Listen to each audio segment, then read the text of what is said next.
Oh yeah, YouTubers, this is Andu, and I am presenting the Zaneshot, the commission I've been working on for some time, and here it is. Now this is my first commission, and my first mod on this scale, and I am incredibly, beyond pleased with the result. I love this thing.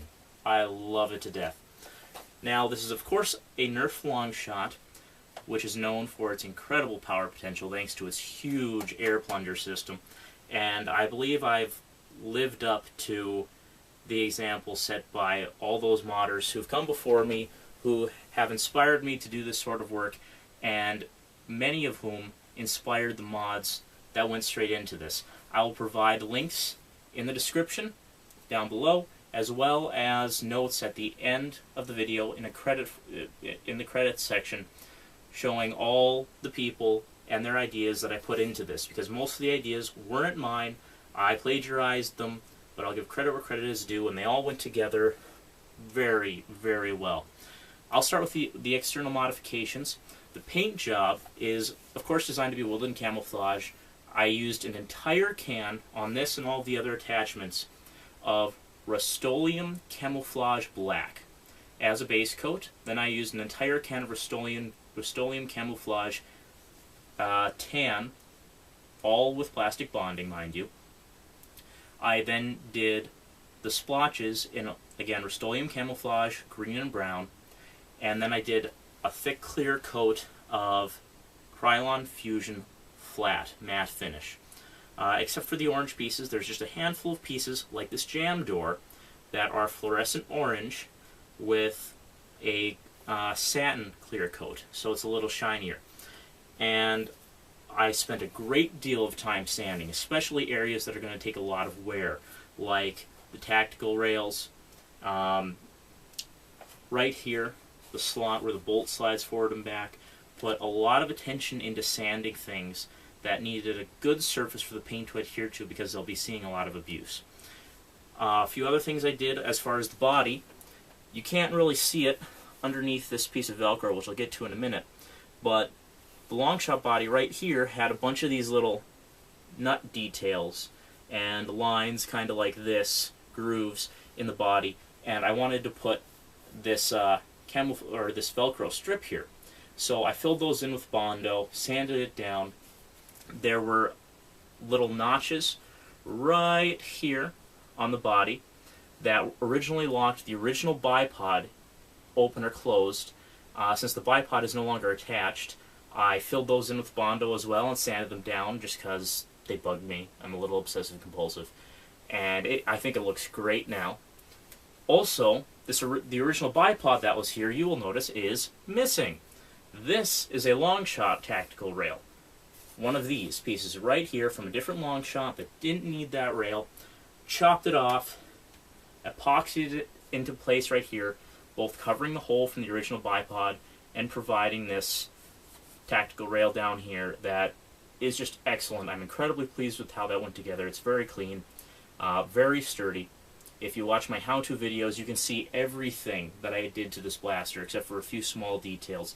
All this is very thoroughly documented. Also, I took a piece of the original bipod shell and attached it on the left side and smoothed it over with Bondo there, trying to make it look as much like one piece as I could, and covered the hole where the original bipod was at the back, and I think it looks excellent. Now this is only attached to the left side, so as is a criteria with all of my mods, this blaster can still come apart. That's basically it for the external modifications. The paint job turned out flawlessly. I did add my signature. I'm not going to be able to show it very well in the video, but I used a laser engraver to burn my signature into the paint on the jam door. I added it on the bottom with Sharpie.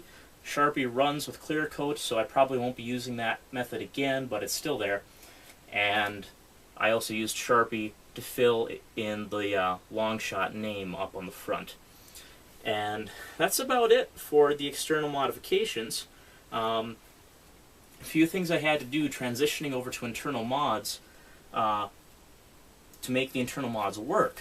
I had to expand this slot here to accommodate this black priming handle.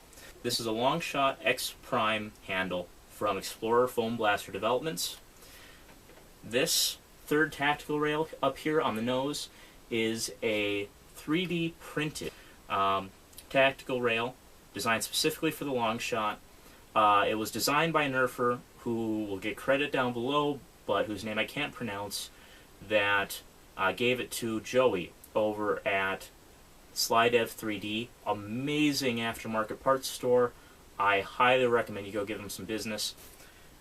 As far as the powertrain goes, I removed the air restrictor, plugged the air release hole, removed the dart post, and altered the inside of the breech tube just a little bit so that it can accept elite darts now. In fact, it functions much better with elite darts than stock streamlines. Stock streamlines just go all over the place. I also added in a 5 kilogram spring, roughly 10 pounds I think, from Orange Modworks. This blaster was commissioned as a present from Big Brother to Little Brother, and there were some constraints in there. The little brother is 7 or 8 years old, and the commissioner wanted something that would be powerful, cool, and fun, but that little brother would have to grow into, something he'd have to work for.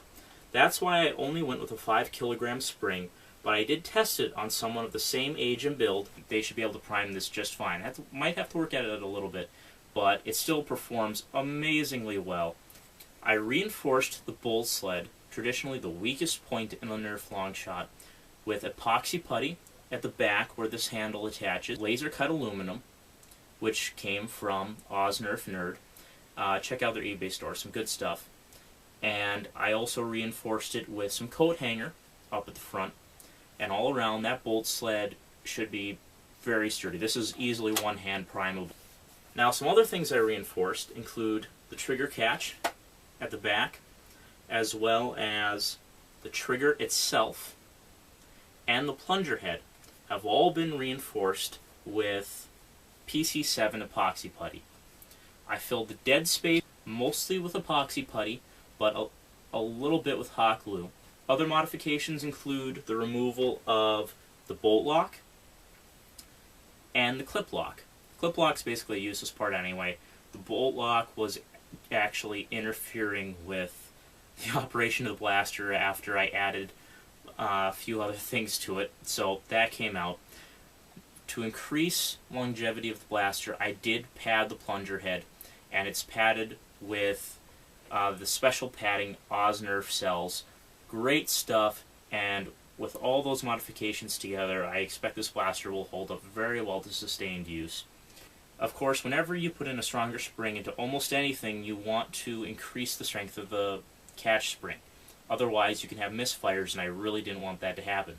So I left the original catch spring in place because it fit very well onto the catch, and I nested it inside of a high-strength catch spring from Orange Modworks. And impressively, it doesn't make the trigger draw all that difficult. So I don't expect this to have any misfire problems as long as it's used properly. Now, to increase the feel of the blaster and remove as much wiggle, as much creak, and as much vibration as possible from firing and just normal carrying it around playing with it, I filled the handle below the trigger entirely with steel BBs and hot glue, and it just sits in your hand, and it almost feels like a real gun. It's nice. And I also filled as much of the empty space in the blaster shell as I could with 3/8 or 5/8, I don't remember, caulk foam backing rod. I hot glued that into place. You can see that along with almost all of this in my how-to videos, which will be linked either down in the description or at the end. And it's still loud when it fires, but it doesn't really vibrate, and it just feels incredibly sturdy, incredibly solid.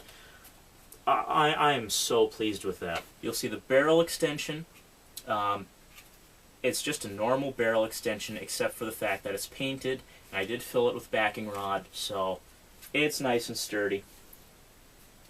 Scope is painted. You'll see I left the handles painted, or the The non-functioning zeroing knobs are black, which is an excellent touch, and that matches everything.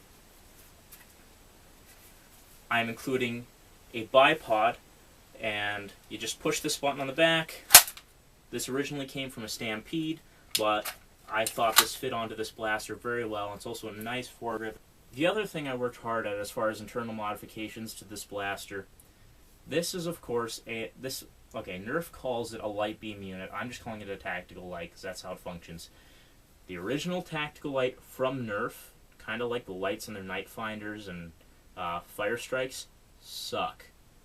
They're pretty darn useless in most circumstances unless you have a completely dark environment. So I stripped out that original teeny tiny little red LED and the track system it slid forward and back on, and I took a 12 lumen white LED flashlight, a small cheap one from Walmart, chopped the head off, mounted it in here, reattached the wires so you can use the original battery tray, and this performs much better. It's not as powerful as a real tactical light, of course, but it works great. There's one last feature I almost forgot. This stock is totally functional. It still has a mag weld in here that you can store a clip in, but you'll see I left the lock orange and intact, and you disengage the lock and the stock is removable. Now, the practical reason for that, the whole blaster, when it was put together, was an inch or two too long to fit in the box I'm sending this in. So now they don't have to, the recipients don't have to assemble anything. All they have to do is take the stock, make sure the lock is open, activate the lock, and there you go. Interchangeable name tapes. Like I said, I'll be sending a few of these with the recipients' names on them. And I have not been able to measure how far this blaster actually fires, but I'm pretty sure it's a safe minimum 60 feet with the barrel extension removed. And it is very powerful, nice and loud. I'm right-handed, so let me fire with the side I like to use. Kind of left the divot in the paint. It's not overly dangerous, I made sure of that, but it has quite a kick. I was using this as a sniper rifle just to give it a thorough testing in my school's weekly Nerf League, and I was outranging people with elite blasters pretty comfortably and accurately, so I'm very, very happy with that. That is the Zaneshot, and I am so thoroughly pleased with this. I am incredibly sad to be sending it away, but I've got to, and I know it's going to make a little boy very, very happy, so this is going in the mail actually in just about an hour. I'm going to go box this up in just a few minutes. So much love went into the making of this blaster. I hope you guys love it as much as I love putting it together and testing it out. This video is complete, and thank you very much for watching. Keep your stick in the ice.